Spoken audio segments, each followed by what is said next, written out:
I often get asked why I came to Learning.com. The answer is a simple one. Not only is the work we do impactful, but to me, it's personal. At the end of 2019, my husband and I were gearing up to move our family. It was the start of COVID and things weren't completely shut down yet, as our youngest was finishing up 8th grade. As one of 4, he was always the easy one. If you're a parent of multiple kids, you likely know what I'm talking about. He typically did what he was asked, followed the rules, did his homework without asking, and got along with pretty much everyone. He was smart and sweet, and we weren't too concerned with the upcoming move and how he would adjust.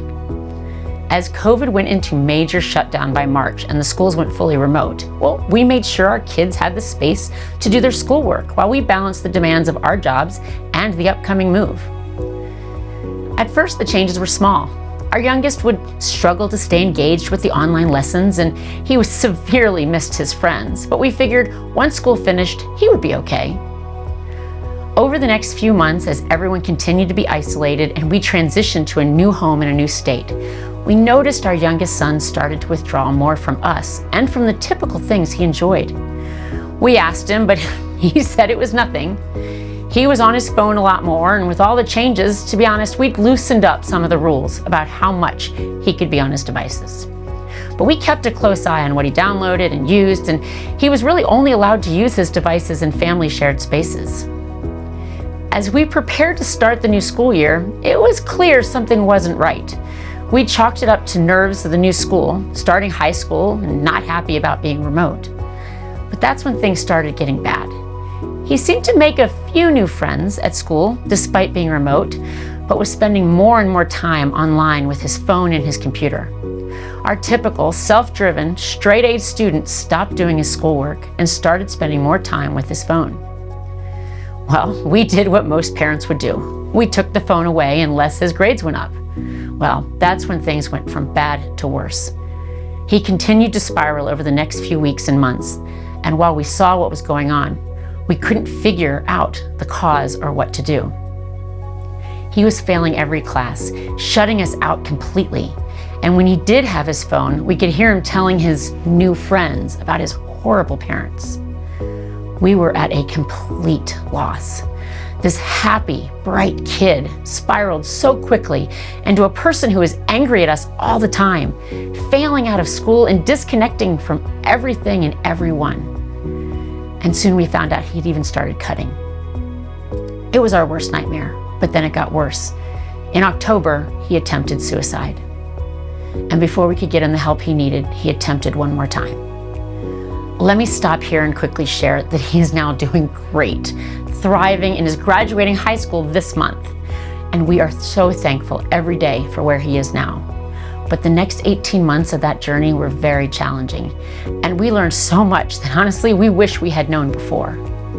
The biggest shock was learning that he had found a group of friends through one of the safe gaming apps that we had approved, an online cult.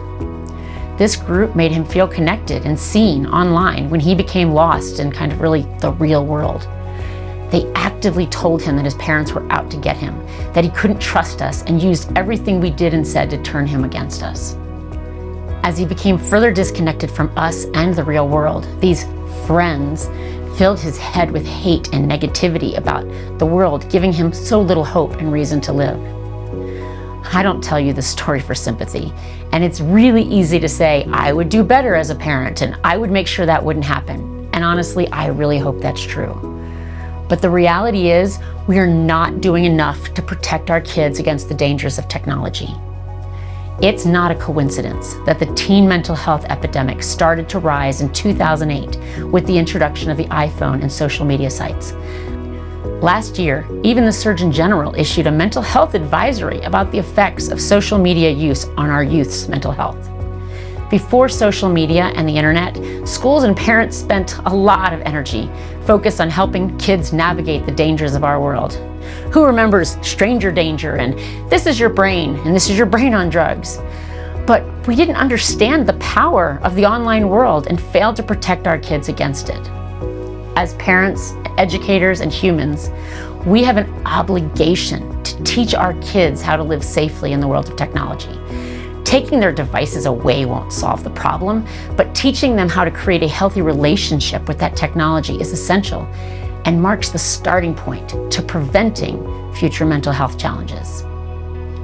May is Mental Health Awareness Month, and as CEO of Learning.com, I invite you to join me, educators, and other parents for an informative webinar on May 21st as we discuss and share practices around helping children build healthy relationships with technology.